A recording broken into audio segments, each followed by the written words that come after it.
Hey, how's everyone's fucking global warming crisis going? Still hot as shit or cold as shit? Yeah, me too. It like snowed a week ago and I still don't know how. It's in the middle of April. Anyways, on a much lighter note, today we're going to be talking about something completely different from the ongoing crisis of reality, and god, this video is going to sound so fucking hypocritical, isn't it? Anyways, today we're going to try and keep it happy and chill and philosophy. That's happy and chill, right? For those who don't know, I actually did go to university. I primarily went there for writing and philosophy, but that's a bunch of nerd shit. None of you care about that. What you're here for is to talk about the funny anime girl game, isn't it? Yes, today we're talking about the NOEXISTENCE. I honestly don't know how they expect you to pronounce it. The NOEXISTENCE, that's just how I'm going to pronounce it from here on, of Me and You. It's a visual novel game that came out in like 2024. I'm a little stupid and slow. It's fine. And recently I played through it entirely on stream. I did not 100% it, but that's fine. I got through the two main endings and then I learned about the rest on my own time. And yes, I do stream, by the way, for those who have not actually seen any of them. That is a thing I do. I do it every Tuesday and Friday at 6 p.m. or something like that.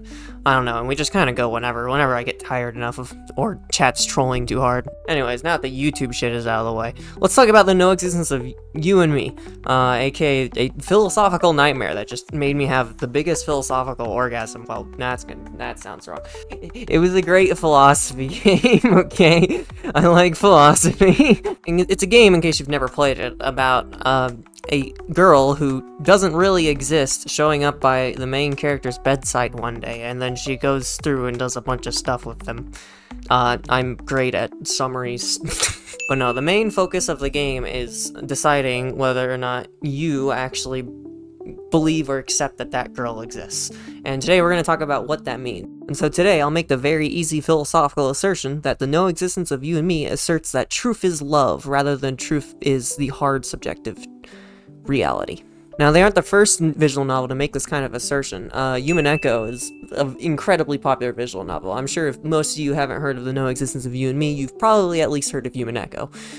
Human Echo, that's the entire idea, is that truth is love. And so we're kind of gonna be jamming some of Human Echo into this, but mostly we'll be talking about the NOEXISTENCE of You and Me because I personally hilariously think that it conveys the message better than Human Echo does. So some of you might be wondering, what does it mean for truth to be love? That sounds paradoxical in some ways. And well, I think the game does a very good job of kind of explaining this as one of the options as far back as chapter 0 in it. It does say, quote, "The world is my representation. Such an observation, though partial, is not without truth." And basically it's saying with a good old slap to your face, that what you see and what you interpret and what your feelings about what it is your truth. In fact, on the screen, there's kind of, as far back as this point in the game, there's the 3 philosophical main paths on the screen, with 2 other quotes that really stand out here. What exists, exists. What does not exist, does not exist. And, humans are the measure of all things, determining what exists and what is not, yet even this creation is destined to decay. Yeah, and in fact, I'm pretty sure they're not the only ones that are on there, but those are the 3 main ones that the game kind of focuses on, and they're the ones that we'll be focusing while talking to our dearest Lilith about whether or not she actually exists or not. If it isn't already obvious, this game has such a fucking ridiculous approach to philosophy. No, but each 3 of those represent a specific philosophical concept in my eyes. The very top one very clearly is representing existentialism, which is obviously the path that it wants you to go about. It's the same thing that Human Echo does. In case you don't know what existentialism is the belief that existentialism is basically very similar to the self-belief of individualism. It's basically the idea that everything in your life is in your hands and what's happens in your life is entirely up to you, and that nothing in your life is determined outside of your own choices that you make. Second up is what exists, exists, what does not exist, is so blatantly realism, it makes me want to punch something. Realism is the idea of basically just that. It's very two-dimensional, I guess. I don't know how else to really put that. It's the idea that, it's kind of the idea of focusing on the literal, the everyday. Most realist texts and pieces don't really care for romanticizing it. They're not all about, oh, this is love, this is beautiful, this is what nature is. It's more about, Adam walked to a bar and got a beer because he's depressed as fuck and hates his life. And finally, the last one closely aligns with humanism. Humanism is the idea that humans can be naturally and morally good without some sort of sacred or religious or spiritual thing overhanging your everyday lives. It's basically like moral atheism in a lot of ways. But no, the reason why I say it closely aligns to humanism is it's very humanity-centric. It doesn't like fully accept the whimsy, but also it's not completely all about what's real either. It just focuses on like humans and how humans can develop and be better. Now, obviously, these are all three very loose. There are different, like, parts of existentialism. Existentialism is... Fuck. What the hell was that? Existentialism is the one I'm most comfortable with, because I actually did do a class on it compared to the others.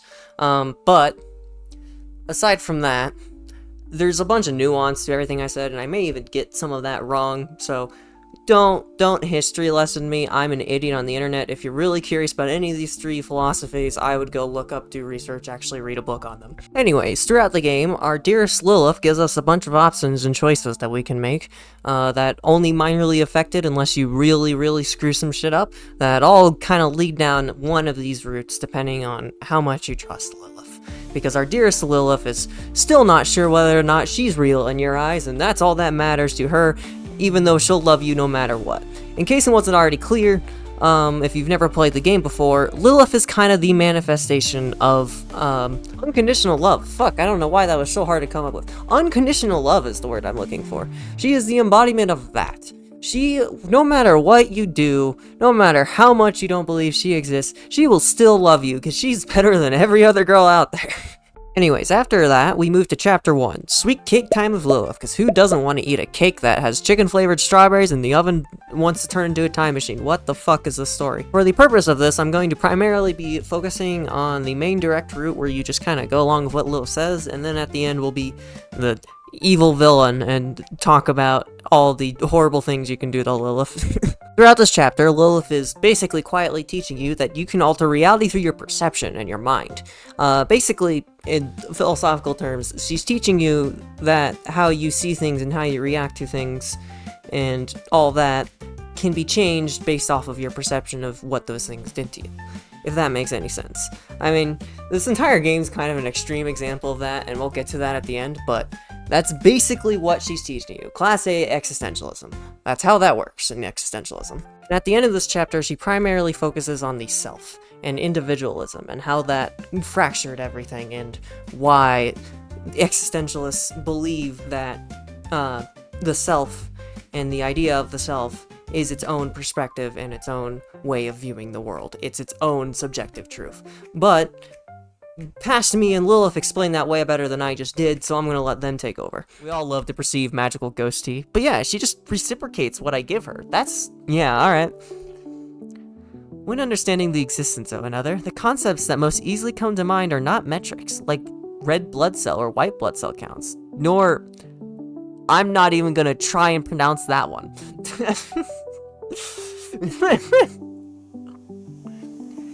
It's still concepts like friends, family, those you dislike, people you love, or those you absolutely want to avoid, isn't it? Whether it's a murder, a ghost, a nagging mom, or a game character, these are all extensions of such concepts.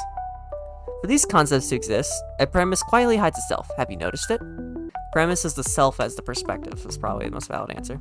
Yes, the premise that enables these concepts is the self as the observer's perspective. A friend to whom? Someone disliked by whom? Someone loved by whom? How do murderers, ghosts, moms, or games characters interact with me? Oh, okay, so this is just subjective morality. That's all this is. Yeah. It's all how I perceive it. Yeah, that's literally, okay. What kind of existence is Lilith's identity? Meaning you have such an identity, what stories will unfold between us? It's precisely because these things are connected to the self that they become so significant to you. It is precisely because these identities are the judgment of the self that they hold such supreme importance. You might think I'm saying something obvious, But in truth, the self is a modern invention. Yeah, so this is actually like an Enlightenment invention. Like, I mean, I guess you could argue that like the whole concept of an ego didn't appear till Freud, Sigmund Freud. Anyone who's been to College of Psychology class knows what I'm talking about. But you could also argue that the Enlightenment philosophers, you know, the people who eventually like pioneered the American Revolution and stuff, well, even stuff before that, but you know, that's just kind of like American centralist view of what the Enlightenment philosophers are.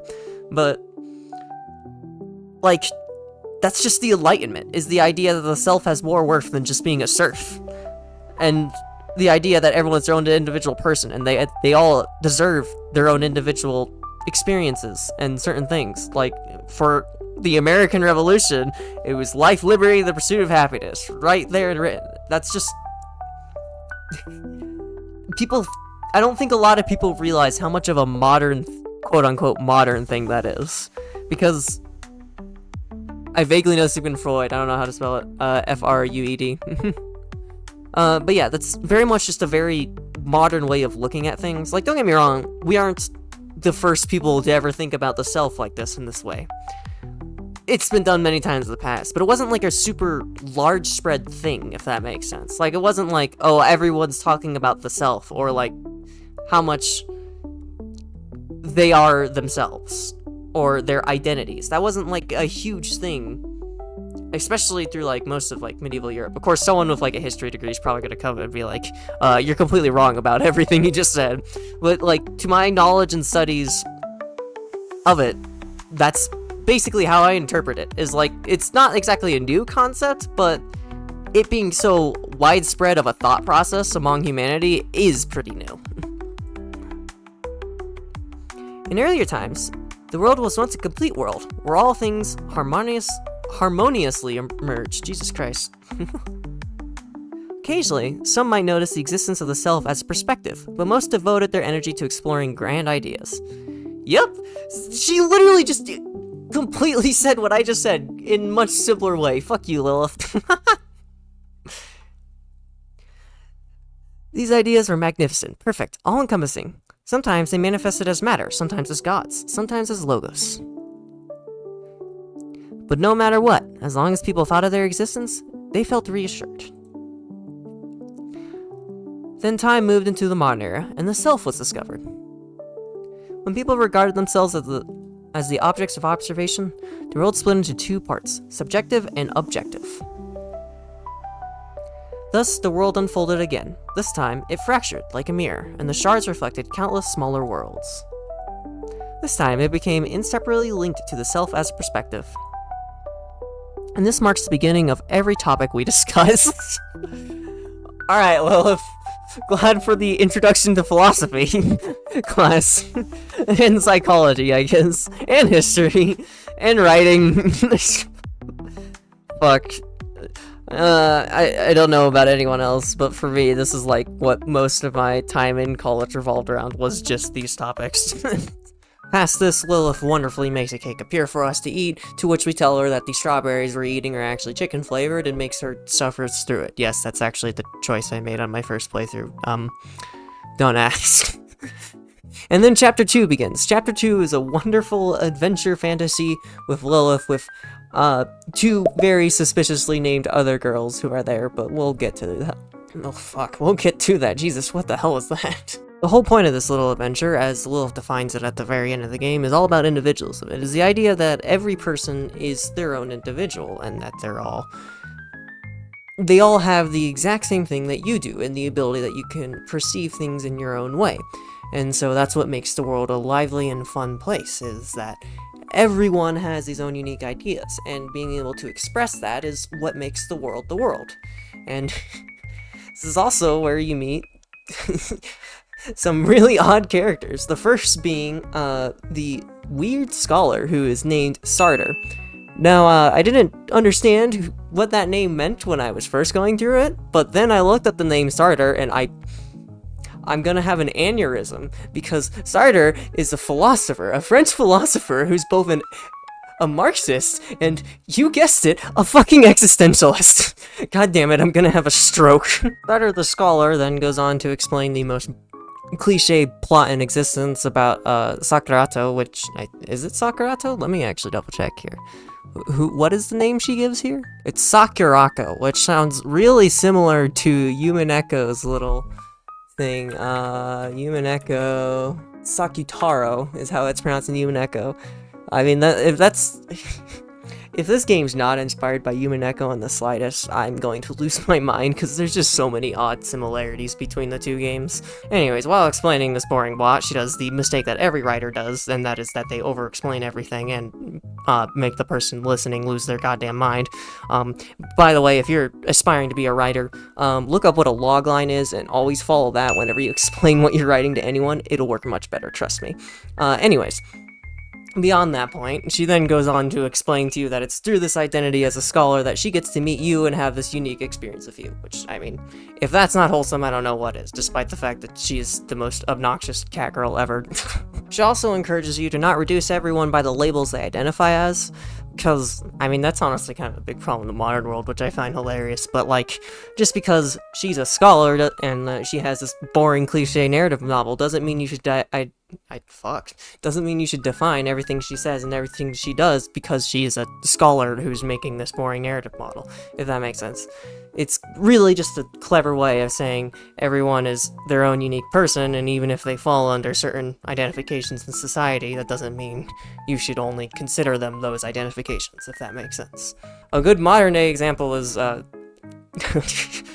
people are gonna think this video is just so woke. LGBTQ+, whatever you want to call it. I mean, throughout my entire YouTube career, I've constantly used the femboy and trans femme labels, which neither of which really define who I am. And if you think it defines who I am, then you're very wrong. I'm a very stupid person, okay? But the idea is that just because someone identifies as a label doesn't mean that's their entire identity. Side note, I want that mug starter. Give me that goddamn mug starter. Anyways, after that, we slay the demon lord by, what did I do in my last playthrough? Get sleepy after eating. You want my hamburger. I just realized how wrong that sounds. Actually, that's literally what we're doing, though. Eat the hamburger patty.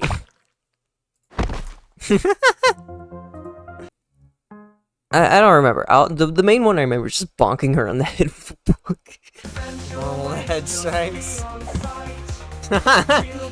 Bonk. Aw, I'm sorry. I feel so bad. I think we, like, fed her a hamburger or something on my first playthrough, but yeah, something like that. But then we move on to Chapter 3, and Chapter 3? Yeah, Chapter 3. I'm getting my chapters mixed up. It's fine. Chapter 3, which is to where the point of where you start to realize that your character that you play as actually has an identity of their own and isn't just a blank slate.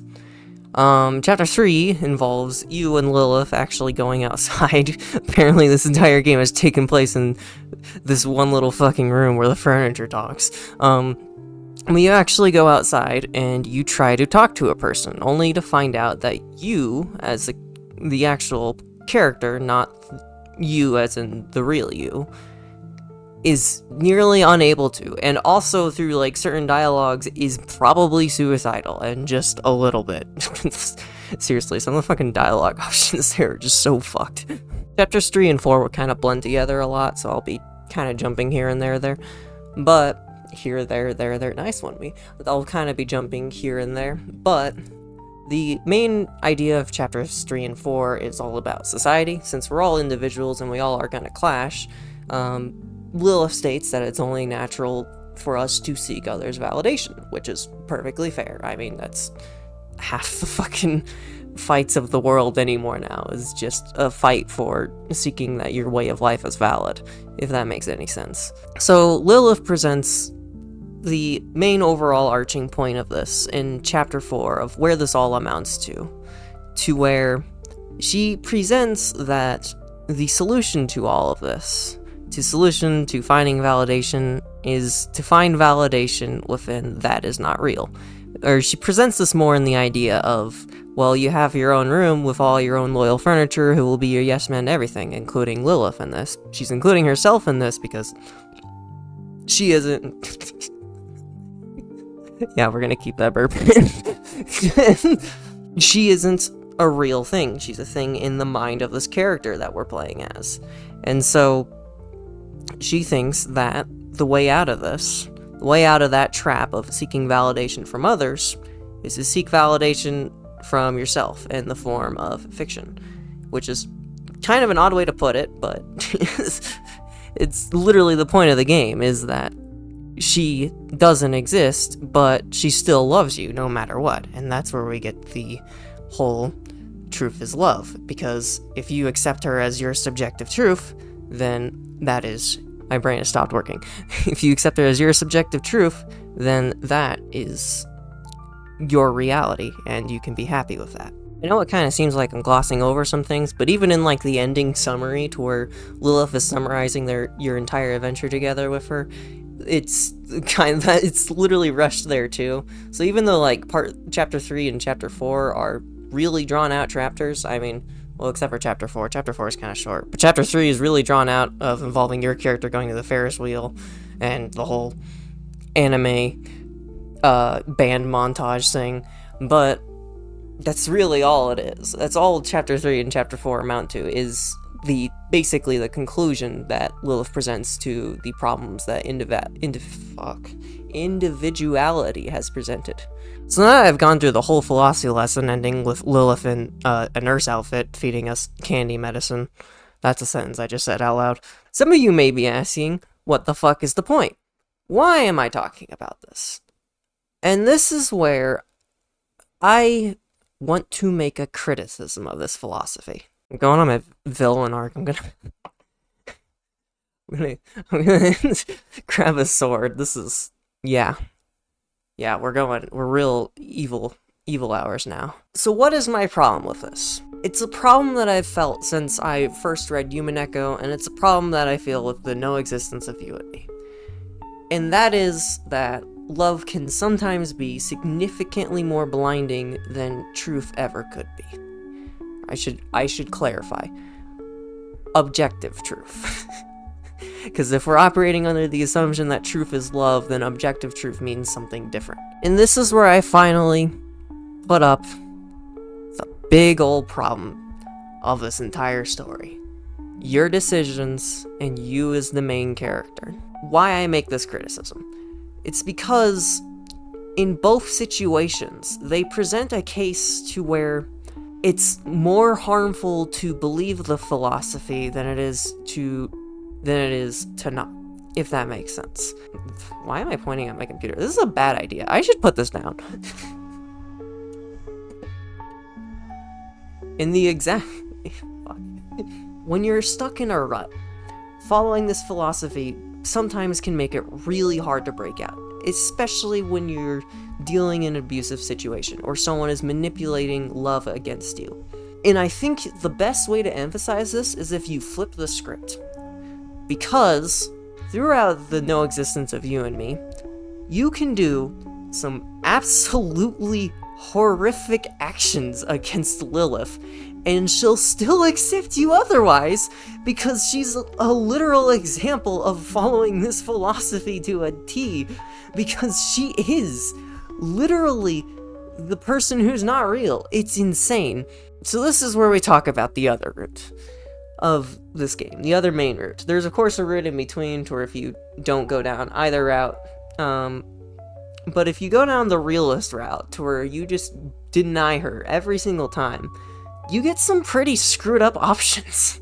To put this for example, when I did my first playthrough, I started out being really nice to her, but like towards the end switched midway through. When I got to chapter 3 and chapter 4, I started switching it because I got suspicious, because the game is tagged as a psychological horror game. Side note, that's doing it a huge injustice because it made me suspicious of Lilith the entire time for no reason other than it was tagged as psychological horror, so I was expecting one big fucking twist and there never was one. Anyways, despite that point, I switched. And I immediately, like, afterwards realized just how fucked up not going along with Lilith starts to become. Because in chapter 3, when you're on top of that Ferris wheel, and she's trying to convince you to get off, when in reality, the Ferris wheel, because the park's closed down, right? The Ferris wheel is not real. But because you're choosing to think you're actually somehow on top of this Ferris, I should rephrase this is gonna sound weird. You get the option to push her off the Ferris wheel. Alright, I'm putting my foot down. We're pushing her. You couldn't help but give her a push on the back. Brief touch, Lilith fell silently like a feather into the air. Strangely, you didn't hear the sound of anything heavy hitting the ground. Poor Lilith. I have to know. Check outside the door. No one. There's no one there at all. Yeah, that makes sense. Just so you're feeling confused. Ground beneath you suddenly disappeared and you lost your balance, falling down this wheel. You know, something you believe or wouldn't do, you wouldn't jump off and listen to her because you believe it would kill you. You get the option to do that to her because despite everything, or better yet, this is better exemplified in chapter 4, where she's feeding you the candy pills, right? And you have the option to deny her and say, yeah, these are just candy. But she still tries to convince you that they're actual pills. And she says that you shouldn't eat a 4th one because you'd die. If you don't go along with her, you have the option to force feed her more than 4 candies to prove that they are A, not real, and B, wouldn't kill her. Why don't you eat a few first test for poison? You're probably only good. I just realized how brutal that is. Fuck it. Huh? What? What's happening? Grab the candy car. Take the candy and feed it to Lilith. Wait a second. Take a second candy and feed it to Lilith. I can do it myself. Take the 3rd candy and feed it to Lilith. That should be enough now. Take the 4th candy and feed it to Lilith. How do you feel? A little dizzy? It's not over yet. What's happening? You will take all the pills. Think about it through the perspective of an abuser. If you are in a situation to where someone is being horrifically violent or very mean towards you, just in general, or is trying to manipulate your love towards them to be something it's not, going along with it is not the right solution to it, or trying to think of everything is alright is not the right solution towards it. The problem with the philosophy is it assumes that everyone operates under the same philosophy, and if someone doesn't, and actively tries to destroy it, trying to be all whimsy about it, isn't going to help. If someone is antagonizing your beliefs or your life in any way, pretending that everything's fine isn't going to make it fine, if that makes sense. I probably explained this very poorly, but you get the central idea of my point. This isn't to say that you shouldn't follow this philosophy. It's a delicate balance, and it's one that I don't think I've encountered a text that really does it properly. Because they either, go full one way or full the other, and they don't understand that it's kind of an in-between. It's an incredibly delicate balance that, if broken, is a worse situation than if it isn't broken, if that makes sense. There are times in your life to where you need to face truth. You need to face your own reality. And as frustrating as that is to admit sometimes, considering the person I kinda am, I'm the fucking idiot rambling on making YouTube videos, just self-reflection is always great. But the point is that it doesn't always work. And there's not a lot of media out there that I think truly fucking hell, English is hard, man. That truly shows one or the other is not good. You can't be entirely literal, and you can't be entirely whimsy about everything. If you truly believe that truth is love to the complete T, it's gonna bite you in the ass later in life. And that's the problem with it. And that's the problem I have with any of these. Both Human Echo, both No Existence. This is not a critique of them literally. I think they're both amazing stories, and that you should go play them. This is a critique of the philosophy itself that they push. If that makes any sense. I enjoyed both of the stories thoroughly, but this has always been my criticism towards either a hyper-realist philosophy or a hyper-existentialist philosophy, or hell, like, just really hyper in any direction of most philosophies. I think it's kind of a problematic thing to do. If someone has a valid criticism against my criticism, please go right ahead. I'm more than welcome to discuss this in the comments. It's just something I've always felt with these visual novels that push this idea, if that makes sense. Anyways, long-winded tangent over. This game is fun. Support the developers. There is a sequel going on. I've heard there's tons of controversies around the sequel. So I guess we'll see what actually happens with the sequel, and if it'll actually be good. But, at the very least I can say, go play the No Existence of You and Me. It's a fantastic game. Play it. And if you have 120 hours to spare and you still haven't, play Human Echo. It's also a fantastic game. And if you like philosophy as much as I do, go read Henry David Thoreau. Great philosopher. Most of his works are amazing, especially Civil Disobedience and Walden. Dumb philosophical rants over. Peace.